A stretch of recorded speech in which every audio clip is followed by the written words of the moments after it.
پاکستانیوں، شاد باغ کا police constable Arshad ساتھی کے ہمراہ شفیق آباد کے علاقے میں کرپشن کرنے پہنچ گیا۔ فیکٹری مالک سے رشوت لینے کی ویڈیو منظر عام پر آئی۔ ارشد کانسٹیبل اپنے ساتھی کے ہمراہ یوسف نامی فیکٹری مالک کے پاس جا کر رشوت لینے کا مطالبہ کرتا ہے۔ سولوشن فیکٹری کے مالک یوسف نے رشوت دینے سے انکار کیا تو لیبر پر جھوٹا مقدمہ درج کرنے کی دھمکیاں دینے لگے۔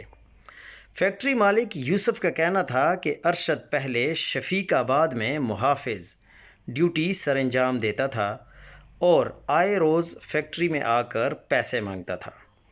رشوت نہ دینے کی صورت میں جھوٹے مقدمات میں پھنسانے کی دھمکیاں دیتا تھا۔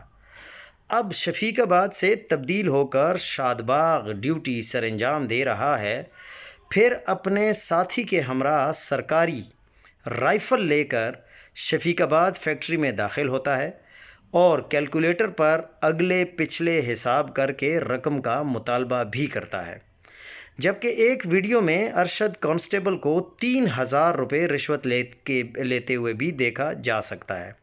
فیکٹری مالک نے اعلیٰ افسران سے اپیل کی ہے کہ ذمہ داران کے خلاف محکمانہ کارروائی عمل میں لائی جائے۔ اب بات یہاں یہ بنتی ہے کہ اگر ایک کانسٹیبل اتنی ہمت کر رہا ہے تو کیا یہ کانسٹیبل اپنے لیے یہ سب کچھ کر رہا ہے یا اس کو کہیں سے اس کے سینئرز کہتے ہیں کہ یہ کرو؟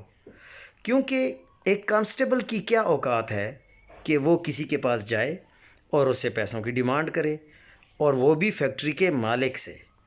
تو پاکستانیوں، بہت زیادہ سوچنے والی بات ہے، لیکن دیکھتے ہیں کہ اب اس کے خلاف کوئی کارروائی ہوتی ہے یا نہیں۔